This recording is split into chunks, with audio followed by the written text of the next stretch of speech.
할렐루야. 2020년 10월 25일 주일 예배를 시작하겠습니다. 우리 다 같이 사도신경으로 우리의 신앙을 고백하겠습니다. 나는 전능하신 아버지 하나님 천지의 창조주를 믿습니다. 나는 그의 유일하신 아들 우리 주 예수 그리스도를 믿습니다.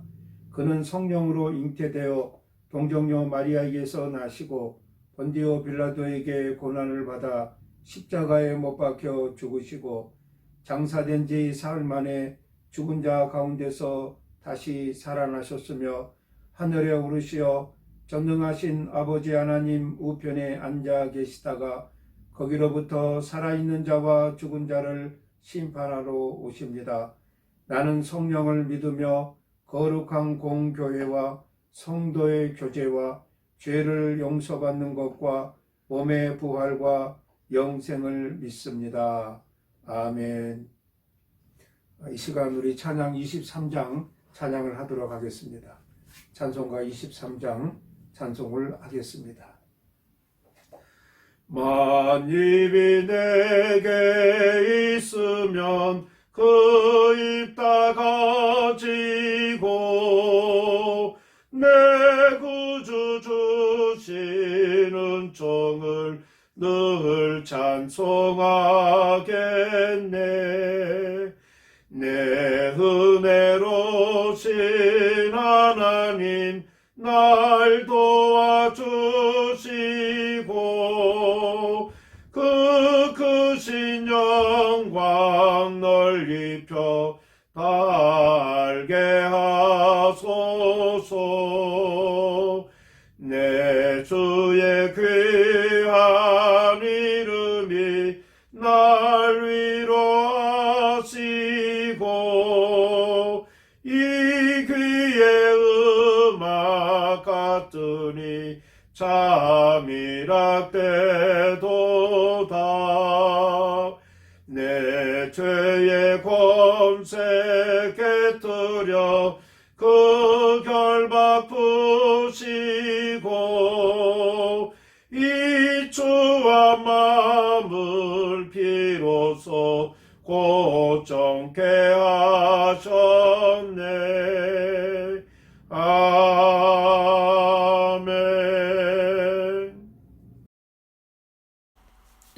Seigneur, merci tout d'abord de nous avoir tous réunis pour ce culte dominical, que ce soit à l'église ou en ligne.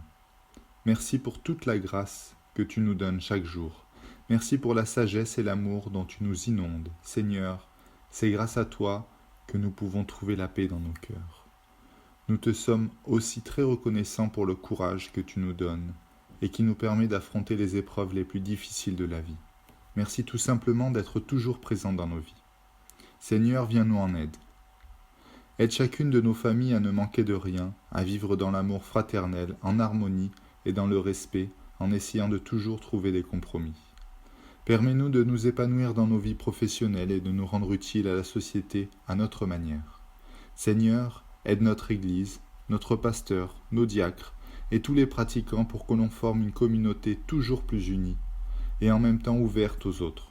Seigneur, protège-nous et aide-nous à surmonter ensemble les crises les plus graves, comme celles que nous connaissons actuellement dans le monde. Seigneur, il nous arrive souvent de nous laisser tenter et de tomber dans le péché. Pardonne-nous et permets-nous d'être assez forts pour ne pas retomber dans les mêmes vices. Seigneur, guide-nous pour que l'on puisse affronter les difficultés et que l'on puisse en sortir plus fort, plus sage et plus mature. Permets-nous de nous concentrer pour comprendre la parole d'aujourd'hui, pour en recevoir la plus grande grâce et pouvoir mettre tes enseignements en pratique dans notre vie de tous les jours. Gloire à toi, Seigneur, que ta volonté soit faite sur la terre. Au nom du Christ, notre Seigneur. Amen.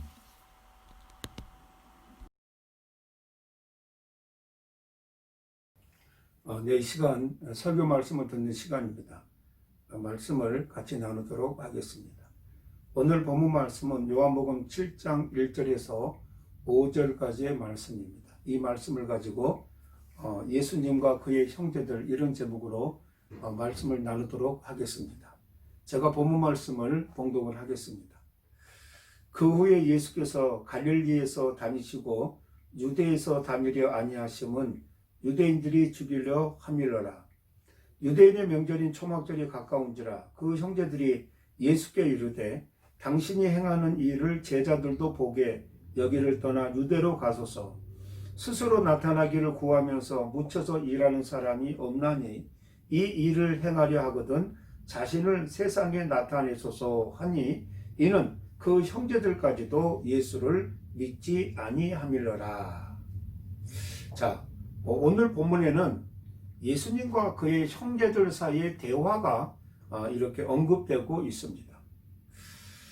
예수님의 형제들은 유대인을 피해서 갈릴리에서만 활동하시는 예수님에게 이제 유대로 가서 자신을 나타내시라고 그렇게 권고하고 있습니다.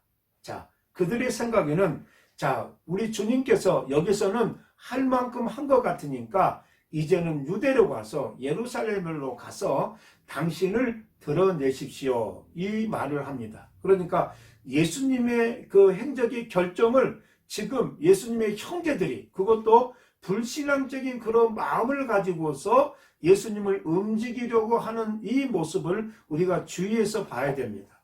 자, 하나님의 일은 당사자가 굉장히 중요합니다. 그런데 당사자보다는 옆에 있는 사람들이 이렇게 그 사람의 영적인 일들을 이렇게 밀어붙인다면, 거기서 그 사람이 일을 알려준다고 한다면 이거는 상당히 어려운 일이고 위험한 일이 될 수가 있습니다. 그래서 우리 믿는 자는 누구든지 우리가 기도하고 또 우리가 하나님 앞에 아뢰어서 하나님이 내게 원하시는 일을 내가 응답을 받아야 그것으로 주변의 의심과 여러 가지 유혹들을 물리치고 하나님의 일에 매진할 수 있다는 사실을 우리가 알아야 됩니다. 자, 예수님도 아직 그 시기가 멀었는데도 예수님의 형제들이 지금 예수님에게 예수님의 일정을 그들이 결정하고 있는 걸 볼 수 있습니다. 디베랴 이 광야에서 오병이어로 5,000명을 먹이신 우리 예수님께서 이게 기적 그 사건 이후에 가버나움으로 돌아오셨습니다. 그리고 약 6개월 동안 주님은 유대 사역을 중단하시고 특별히 갈릴리 지역에서만 활동을 하십니다. 예수님께서 갈릴리 지역에 머무신 것은 유대와 예루살렘에서 교권을 장악하고 있는 바리새인과 사두개인, 서기관들, 장로들, 그리고 제사장들, 이 사람들이 예수의 행한 일 중에 이전에 우리 예수님께서 안식일에 병자를 고쳐주는 일들로 인해서 예수님을 죽이려고 했기 때문입니다. 자, 요한복음 5장 16절 이하입니다. 그러므로 안식일에 이러한 일을 행하신다 하여 유대인들이 예수를 박해하게 된지라. 예수께서 그들에게 이르시되 내 아버지께서 이제까지 일하시니 나도 일한다 하시매 유대인들이 이로 말미암아 더욱 예수를 죽이고자 하니 이는 안식일을 범할 뿐만 아니라 하나님을 자기의 친아버지라고 하여 자기를 하나님과 동등으로 삼으심일러라. 이렇게 말합니다. 그러니까 지금 예루살렘의 교권을 장악하고 있는 바리새인과 사두개인들과 서기관들과 장로들과 이 제사장들이 예수님이 이 안식일을 어긴 것으로 인해서 그들이 책잡고 있고 또 예수님께서 친히 하나님을 나의 아버지라 이렇게 말하기 때문에 그로 인해서 하나님과 동등됨을 예수님이 말씀하셨다 해서 더욱 예수님을 죽이려고 했습니다. 자, 그런데 지금 이때 성인 남자들이 모두 참가해야 되는 초막절이 다가오고 있었습니다. 예수님의 형제들은 주님에게 전 세계에서 유대인들이 몰려오는 이 축제에 우리 주님께서 예루살렘으로 올라가셔서 자신을 드러내라고 그렇게 권고하고 있습니다. 그러니까 자신을 이렇게 드러내라, 야심차게 자기를 표현해라, 이런 말입니다.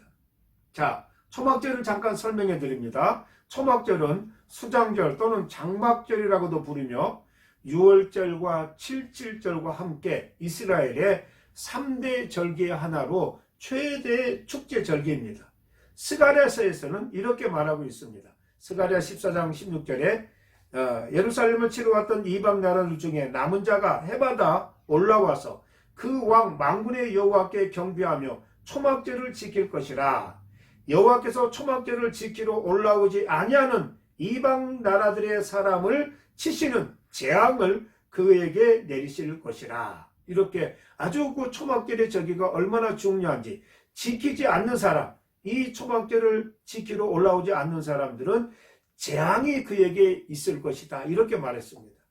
이 절기는 이스라엘의 티슈리월, 우리의 양력으로 말하면 9월, 10월 달에 해당합니다. 이 티슈리월의 15일부터 약 일주일 동안 지켜졌습니다. 그래서 쉽게 말하면 가을의 추수로서 올리브, 포도, 무화과 이런 것들을 거두어드리고 이것을 감사하면서 한 해를 끝마치는 추수감사제다, 이렇게도 볼 수 있습니다. 이 절기를 지키는 동안에 밭에 초막을 세우고 그곳에 거주한다 해서 초막절이라고 이름을 붙였습니다. 이렇듯 원래는 농사를 짓는 그런 절기였습니다. 예수님의 형제들이 초막절을 맞이해서 예수님에게 예루살렘에 올라가서 자신을 드러내라고 말한 것은, 요한은 이들의 이러한 충고가 불신앙에서 나온 것이라고 그렇게 말하고 있는 것을 볼 수 있습니다. 예수님께서 유대 사역을 집재하신 이유와 형제들이 주님을 어떻게 생각했는지 잠시 살펴보도록 하겠습니다. 먼저 예수님께서 유대 사역을 집재했던 이유입니다. 먼저는 말씀에 나온 것처럼 유대인들이 예수님을 죽이려고 했기 때문입니다. 오늘 7장 1절에 그 후 예수께서 갈릴리에 다니시고 유다에서 다니려 아니하심은 유대인들이 죽이려 함일러라. 첫 번째 이유입니다. 예수님께서 성장하신 나사렛, 공생애 때 선교본부가 있던 가버나움 등이 모두가 다 갈릴리 지역에 속해 있습니다. 뿐만 아니라 예수님의 12제자 중에 가론 유다를 제외하고는 모두 11제자들이 갈릴리 지역이 출신입니다. 그리고 이 갈릴리에는 유대인들을 말고도 이방인들과 로마 군인들이 많이 살고 있었습니다. 이런 여러 가지 정황들로 인하여서 갈릴리 지역에는 예수를 믿을 뿐만 아니라 예수님의 선교 활동에 적극적으로 지원하는 사람들이 많이 있었습니다. 그러므로 예수님을 안 믿는 사람들은 예수님에 대해서 무관심할 뿐 그를 핍박하거나 그를 죽이려고까지 하지 않았다고 하는 것입니다. 반면에 예루살렘을 중심으로 교권을 장악하고 있던 이 율법사들, 이 유대인들은 예수와 그의 제자들을 율법을 알지 못하는 무리라고 그들을 저주했습니다. 예수님께서 명절에 예루살렘에 올라가서 안식일에 병자를 고치시는 일과 앞에서 말씀드린 것처럼 예수님께서 자신이 하나님의 아들인 것을 분명히 선언한 데 대해서 종교 지도자들과 유대인들은 격렬한 적개심을 가지고 있었다고 하는 것입니다. 그들에겐 예수님이 아주 위험한 이단자였습니다. 그래서 그들은 예수님을 핍박했으며 예수님을 죽이려고 했던 것입니다. 자, 예수님께서 유대 사역을 미루었던 두 번째 이유는 전도 기간이 더 필요했기 때문입니다. 예수님을 죽이려는 유대인들의 위험을 피해서 예수님께서 갈릴리 지역에서 활동하신 것은 아직도 전도의 기간이 더 필요했기 때문입니다. 여기서 이제 우리가 생각해 볼 수 있는 게 뭐냐? 우리의 삶에서도, 우리의 영적인 삶에서도 무엇이 더 필요하고 무엇이 덜 필요한지를 우리가 구분할 줄을 알아야 된다는 사실입니다. 우리에게 더 필요하고 우리에게 꼭 필요한 일들에 우리가 집중을 해야 됩니다. 이것을 우리가 구별하지 못하면 꼭 하나님이 우리를 필요로 하는 일에 보이지 않습니다. 하나님이 우리를 찾는 일에 우리가 보이지 않습니다. 그런데 내가 원하는 것, 내가 필요로 하는 곳에 가서 거기서 머물고 있습니다. 하나님은 보이지 않고 세상만 보입니다. 거기에 우리에게 아직도 덜 필요하고 아직도 하나님 영광을 위해서 두 번째, 세 번째로 우리가 순서를 정해야 되는 그런 쪽에 하나님의 것이 우선이 되지 못하고 세상 일에 덜 필요한 것에 우리가 집중할 수 있다는 사실을 알아야 됩니다. 우리 주님께서는 내게 가장 필요한 것에 그의 모든 계획이 집중되어 있었고 그렇게 운영이 되고 있었습니다. 복음을 전한다는 것은 예수님께서 이 세상에 오신 목적 가운데 하나였습니다. 누가복음 4장 43절에 내가 다른 동네에서도 하나님 나라의 복음을 전하여야 하리니 나는 이 일로 보내심을 입었노라, 이렇게 말씀하셨습니다. 우리 주님은 갈릴리에 계시는 동안에 열심히 다니시며 전도하셨습니다. 전도는 주님의 영광을 드러내는 일입니다. 갈릴리에서 주님의 사역은 매우 활동적이었으나 예루살렘에서 보면 그 활동이 아니라 은둔 생활로 보였을 것입니다. 여기서 우리는 우리가 하고자 하는 것을 하고자 하는 곳에서 행할 수 없는 처지에 있다 할지라도 우리가 할 수 있는 것을 행할 수 있는 장소에서 해야 됩니다. 이거 굉장히 중요합니다. 너무 목표를 크게 잡아서 우리가 하고자 하는 것이 할 수 없는 지경에 이르렀을 때 미리 방심해버리고 미리 포기해버리는 사람들이 많이 있습니다. 물론 우리가 하고자 하는 것들이 이루어지는 것 중요합니다. 그러나 그런 것을 할 수 없다 할지라도 우리가 실제적으로 할 수 있는 일, 내가 지금 할 수 있는 일, 이런 것을 행할 수 있는 그 여건이 된다면 일단 내가 할 수 있는 일을 행해야 됩니다. 이게 굉장히 중요합니다. 내가 행하고자 하는 그런 일들이 아직 이루어지지 않았어요. 내 큰 목표가 이루어지지 않았어요. 그런데 거기에 매달려서 지금 내가 해야 될 일을 잊어버리는 사람들이 의외로 많이 있는 것을 볼 수 있습니다. 물론 우리의 큰 이 목표가 있을 수 있습니다. 그 목표는 하나님 앞에 기도하고 당장 이루어지지 않고 또 지금 이루어져야 되는데 이루어지지 않는 것을 너무 방심하지 말고 좌절하지 말고 지금 내가 해야 될 일을 실행할 수 있어야 된다고 하는 것입니다. 주님은 지금 그 유대의 사역을 미루고 있지만 지금 주님이 해야 될 일을 하고 있었다고 하는 것입니다. 그런데 예수님의 제자들은 또 주님의 그 형제들은 지금 주님이 해야 될 일이 보이지 않는 거예요. 그건 덜 필요한 일이에요. 그들이 생각할 때 주님에게 꼭 필요한 일은 유대 땅으로 가서 예루살렘으로 가서 주님 자신을 드러내는 것이라고 그렇게 생각을 했습니다. 예수님은 갈릴리뿐만 아니라 갈릴리 계실 때도 두로와 시돈과 데가볼리와 또 북방 지역인 이 가이사라 빌립보 지방까지 가서 복음을 전했는데 그 기간이 이 기간이었습니다. 스위스의 헤글러 박사가 오래전에 안식일 법칙에 대한 그런 연구를 한 적이 있었습니다. 그래서 안식일 법칙이 신체 건강상 필요하다, 이런 이제 대의를 가지고 실험을 했는데 낮에 하는 노동 중에 소비되는 산소량이 밤에 휴식 중에 다 보충이 돼야 되는데 낮에 일하는 것만큼 밤에 휴식 중에 취침 중에 보충되는 산소량이 더 적다고 합니다. 그래서 안식일에 하루 동안의 이 쉼을 통해서 그것이 충분하게 채워진다는 것을 이분이 실험을 통해서 이제 알게 되었습니다. 그래서 우리에게 주어진 이 안식일, 이 하루가 얼마나 소중한가, 이것은 우리에게 힘도 되지만은 우리의 이 육체적인 이 모든 활동을 밸런스를 맞춰주는 그런 하루가 된다 하는 것을 이분이 말을 했습니다. 그런데 오늘날은 대부분이 이제 주 5일제 근무입니다. 5일을 근무하고 이틀을 쉽니다. 물론 더 어려운 이 여건 속에서 일하는 분들도 많이 계실 것입니다. 그런데 일반적으로 5일을 근무하고 이틀을 쉬니까 우리의 육신이 더 충분하게 보충이 된다, 이렇게 생각할 수 있습니다. 그러면 이 하루 이틀이 나를 위해서 주어진 시간이냐 하는 것입니다. 물론 내가 힘들고 어려운 것들이 이 쉼을 통해서 보충이 돼야 됩니다. 그러나 우리에게는 역동적으로 하나님 앞에 우리가 예배하고 하나님을 경배하는 것으로 이 우리의 쉼이 드려져야 한다고 하는 것입니다. 우리에게 주어진 영적인 사명을 충분히 감당할 때 나를 창조하신 하나님께서 강건하게 나를 인도하실 줄로 믿습니다. 우리의 생명은 나를 창조하신 하나님께 있습니다. 주님은 아낌없이 일하셨고 그래서 파도치는 배 안에서도 깊이 잠들 수가 있었습니다.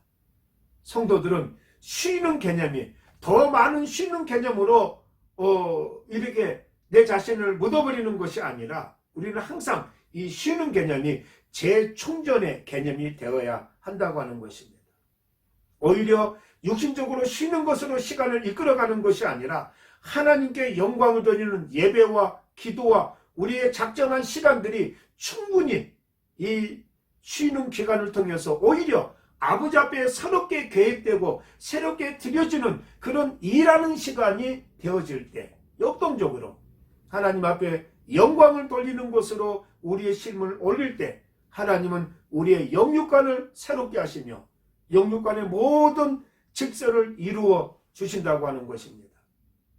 예수님께서 유대 사역을 미루셨던 세 번째 내용은 뭐냐? 복음을 거부하는 자에게는 전파하기를 거부했기 때문입니다. 자, 복음을 거부하는 유대인들에게는 복음의 문은 닫혀 있습니다. 제가 옛날에도 한번 이 예화를 든 적이 있었는데요.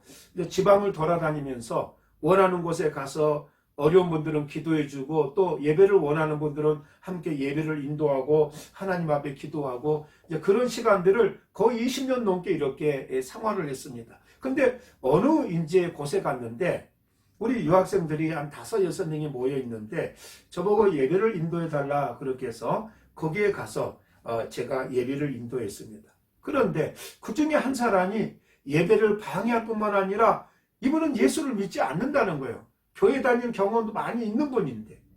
그래서 이분이 예배를 이렇게 저렇게 방해하고 정말로 제가 그때 그 예배를 인도하면서 얼마나 많은 신경이 쓰였는지 몰라요. 그런데 이제 그리고 나서 많은 시간이 지났습니다. 몇 년의 시간이 지났어요. 근데 어떤 분이 저에게 전화가 왔어요.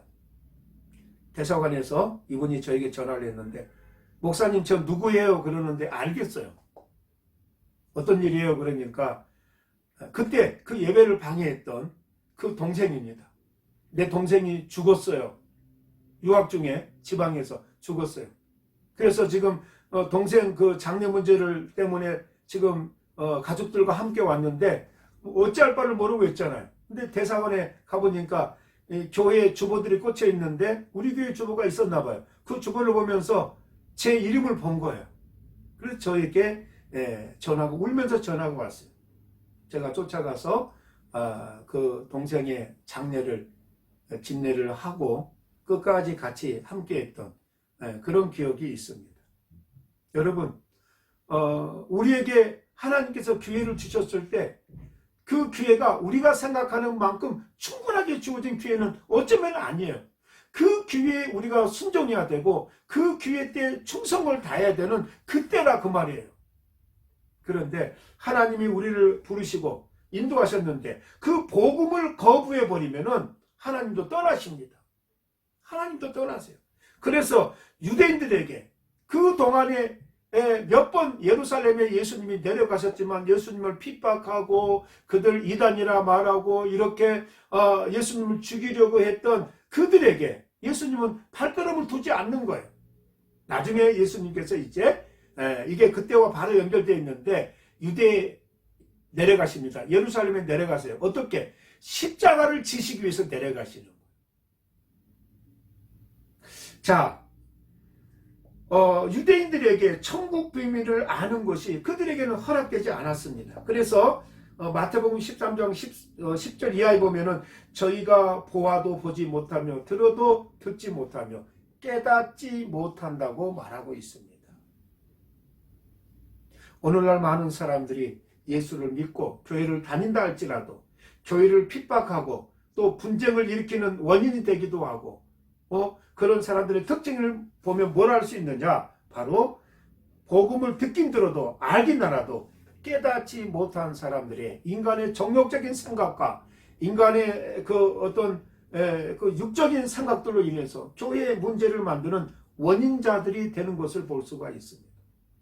예수님께서 유대 사역을 미루셨던 이후에 네 번째는 죽음의 때가, 아직 십자가의 때가 성숙되지 않았기 때문입니다. 오늘 6절에 내 때는 아직 이르지 아니하였거니와 이렇게 말씀하십니다.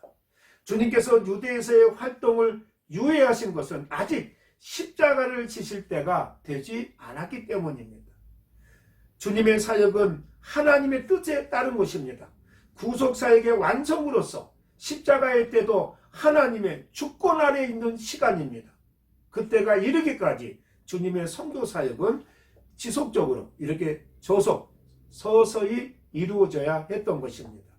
자, 그러면 예수님에 대한 형제들의 불신앙적인 태도를 살펴봅니다. 먼저 그들은 예수님을 자기를 과시하는 자로 그렇게 오해했을지도 모릅니다. 오늘 요한복음 7장 3절에 당신이 행하는 일을 제자들도 보게 여기서 떠나 유대로 가소서 이렇게 말합니다. 자, 유대인의 3대 명절 중에 하나인 초막절이 가까워자 주님의 그 형제들, 즉 야고보와 요셉과 시몬과 유다 이런 형제들이 예수님께서 사람들이 많이 모인 명절에 유대와 예루살렘으로 가서 오병이어의 사건과 같은 그런 기적을 행하라고 하는 것입니다. 예수님의 형제들이 그 예수님께 요청하는 그 말의 배후에는 예수님의 과시와 또 더불어서 자기들도 과시하려고 하는 그런 오해가 깔려있지 않는가 생각해 봅니다. 이것은 불신앙에서 나온 것입니다. 우리를 드러내는 것, 나를 통해서 예수 그리스도가, 나를 통해서 하나님이 드러나는 것이 아니라 나를 드러내는 것으로 영적인 것을 활용하는 것은 아주 불신앙적인 것이라는 것을 알아야 됩니다. 오병이어의 기적을 목격한 백성들이 예수님을 찾아왔습니다. 그들 중에 많은 사람들이 예수님이 떠나고 난 다음에 예수님을 찾아서 가버나움까지 왔습니다. 그때 예수님께서 그들을 찾아온 무리들에게 이렇게 말합니다. 너희가 나를 찾는 까닭은 떡을 먹고 배부른 까닭이다. 이렇게 지적을 합니다. 그때 백성들이 어떻게 해야 우리가 하나님의 일을 할 수 있습니까? 이렇게 이제 물어볼 때 예수님께서 생명의 떡에 관한 아주 중요한 말씀을 하십니다. 이 말씀은 너무 중요한 말씀이에요. 특별히 예수님께서 그 무리들을 앞에 두시고 하시던 말씀 중에서 굉장히 중요한 말씀이었습니다. 이 말씀이 요한복음 6장 31절 이하에 있습니다. 그런데 예수님이 생명의 떡에 관한 아주 중요한 말씀을 아주 구체적으로 말씀하셨는데 오히려 이 예수님을 찾아온 무리들이 예수님께 항의를 하고 대항하기 시작을 합니다. 그런데 이때 옆에 있던 예수님의 제자들도 예수님의 말씀을 이해하지를 못하는 거예요. 그때부터 사람들이, 그 무리들이 예수님을 떠나는데 재밌는 것은 예수님의 제자들도 이때 예수님을 떠나게 됩니다. 그래서 이 예수님의 형제들이 예수님이 예루살렘에 가서 기적을 베푸시면 바로 떠났던 그 제자들이 돌아오고 아니면 그 제자들이 또 채워지고 이렇게 해서 사람들에게 인정받을 수 있지 않겠는가? 자, 가버나움에서 많은 무리가 예수님을 찾아왔는데 예수님의 말씀을 통해서 그들이 떠나버렸어요. 제자들까지도 일부 다 떠나버렸어요. 이때 남아있는 예수님의 그 형제들이 이런 것을 통해서도 불안해할 수 있어요. 그래서 예수님이 다시 한번 그 기적을 이제는 유다 땅에서 예루살렘에서 할 수 있다고 한다면 제자들이 돌아오고 또 제자가 또 더 보충되고 예수님 주변에 사람들이 생겨나지 않겠는가, 이런 불신앙적인 생각을 했다고 하는 것입니다. 그 다음에 예수님에 대한 형제들의 불신앙적인 태도의 두 번째는 예수님을 야심가로 오해를 했다는 것입니다. 요한복음 7장 4절에 스스로 나타나기를 구하면서 묻혀서 일하는 사람은 없나니 이 일을 행하려 하거든 자신을 세상에 나타내소서, 이렇게 말합니다. 자, 예수님의 형제들은 이렇게 생각해 볼 수 있어요. 예수님이 가정의 일을 돌아보지 않고 대중들과 휩싸여서 함께 다니는 것을 못마땅하게 여겼습니다. 만약에 일반 사람들처럼 대중들에게 휩싸여서 놀러 다닌다거나 이렇게 하면은 못마땅해 할 수가 있어요. 그런데 지금 예수님은 대중을 만나러가도 가지만 대중들이 찾아와서 그들을 치료하고 그들을 위하고 또 그들을 위해서 기적을 베풀고 이런 하나님의 일을 행하고 계셨습니다. 그런데 그런 것들이 가정 입장에서는 못마땅하게 여겨질 수도 있었겠다. 그건 뭐냐? 저분이 예수님이 야심이 있기 때문에 가정일은 좀 소홀히 하고 야심을 채우려고 지금 사람들과 어울려 다니지 않겠는가 이런 생각을 할 수가 있습니다. 그래서 오히려 그것을 부추겨서 그들의 생각을 부추겨서 자신을 세상에 나타내소서 이렇게 말합니다. 이 말은 예수님의 생명이나 예수님의 위험 같은 것을 고려하지 않고 지금 말씀하고 있는 것입니다. 여러분, 내가 원하는데 상대방에게는 위험한 일이 될 수 있고요. 나는 분명한데 상대방에게는 그것이 힘든 일이 될 수도 있는 그런 일들이 있을 수 있습니다. 그래서 아무리 내가 하고 싶은 일이라 할지라도 하고 싶은 말이라 할지라도 상대방을 위해서 자제하고 또 이렇게 그것을 우리가 억제하는 이런 훈련이 필요합니다. 왜냐? 실제 필요한 말은 하나님의 성령을 통해서 인도해 주신다고 믿습니다. 시간과 적정한 여건을 인도하신다고 믿습니다.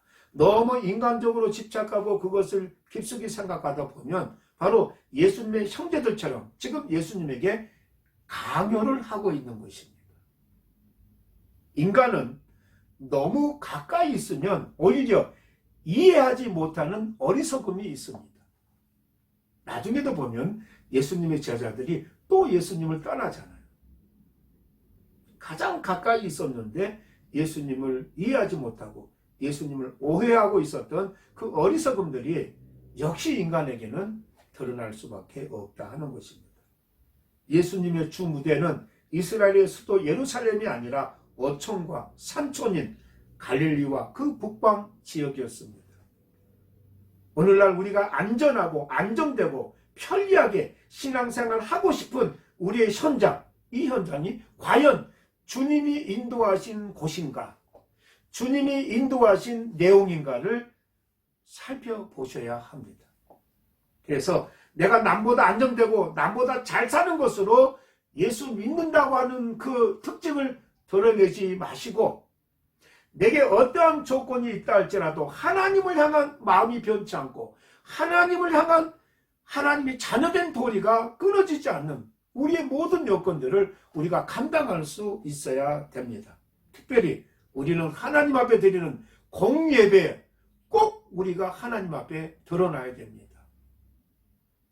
더 중요한 거, 꼭 필요한 곳에, 내가 중요한 게 아니라 하나님이 중요하게 하시고 꼭 필요한 곳에 나에게도 그보다 더 중요한 것이 되어야 되고 나에게는 더 필요한 것이 되어서 하나님이 부르실 때 그 현장에 하나님을 경배하는 자로, 예배자로 있어야 될 줄로 믿습니다.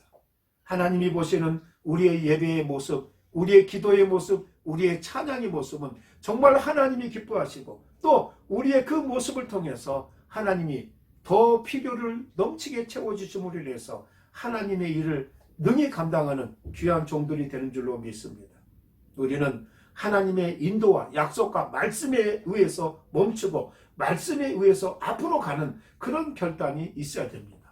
사람들의 생각이나 환경을 가지고 우리의 영적인 것을 결정하는 것이 아니라 어떤 환경, 오히려 우리에게 평안하고 안정되고 이 편리한 그런 삶이 주어졌다 할지라도 하나님이 부르시고 원하시는 곳에 더 불편한 곳으로 그러나 감사와 기쁨을 가지고 나갈 수 있는 믿음의 자녀가 되어야 될 줄로 믿습니다. 그래서 하나님의 일에 불신앙의 이 불신앙의 그런 마음으로서 방해하지 않는 하나님의 뜻을 끝까지 따를 수 있는 믿음의 귀한 자녀가 되어야 될 줄로 믿습니다. 기도하겠습니다. 하나님 아버지, 은혜와 사랑을 감사함을 드립니다. 우리를 부르시고 인도하셔서 하나님의 뜻을 펼치게 하시고 하나님의 뜻을 보게 하여 주시어서 우리로 하여금 이 프랑스 땅에서도 하나님 앞에 감사하며 강벽하며 믿음의 생활을 할 수 있도록 인도해 주심을 감사함을 드립니다.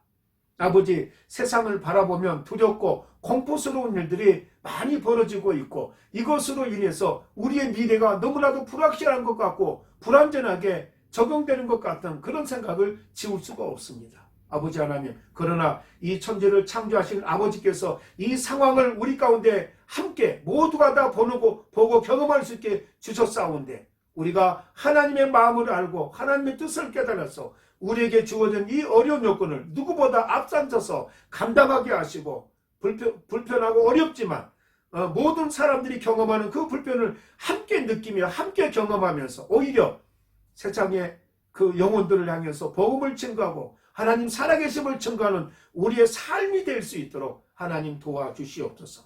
하나님께서 우리에게 약속하시고 인도하셨음에도 불구하고 그거를 꺾는 우리의 불신앙이 드러나지 않도록 인도하여 주시옵소서. 예수님의 이름으로 기도드리옵나이다. 아멘. 네, 이 시간에는 봉헌 기도를 하겠습니다. 다 같이 기도하겠습니다. 하나님 아버지, 감사합니다. 우리 하나님께서 지금까지 사랑하는 귀한 성도들을 붙들어 주시고 인도해 주심을 감사함을 드립니다. 아버지 하나님, 어렵고 혼탁한 세대 속에서도 우리 하늘 아버지께서 믿음의 귀한 자녀들을 지키시고 인도하여 주셨다가 하나님의 때가 되매 저들을 통하여 이 땅을 감당하며 하나님의 영광을 드러내는 귀한 종들로 인도해 주심을 믿고 감사함을 드립니다.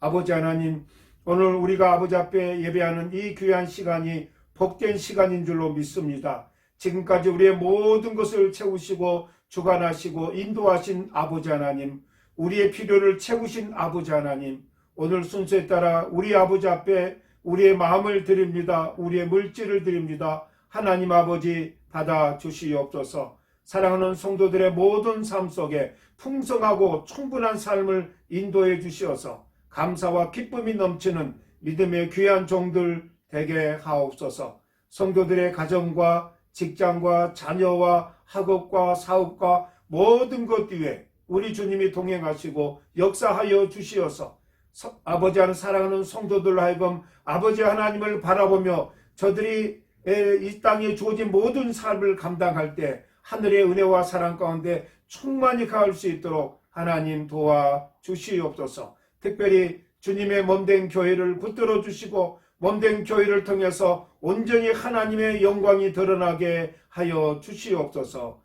예수님의 이름으로 기도드리옵나이다. 아멘. 이 시간 우리 찬송가 50장 1절만 찬송을 하겠습니다. 내게 있는 모든 것을 아낌없이 드리네. 사랑하고 의지하며 주만 따라 살리라. 주께 드리네. 주께 드리네.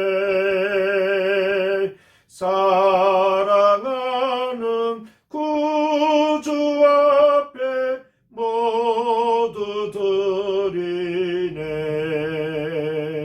아멘.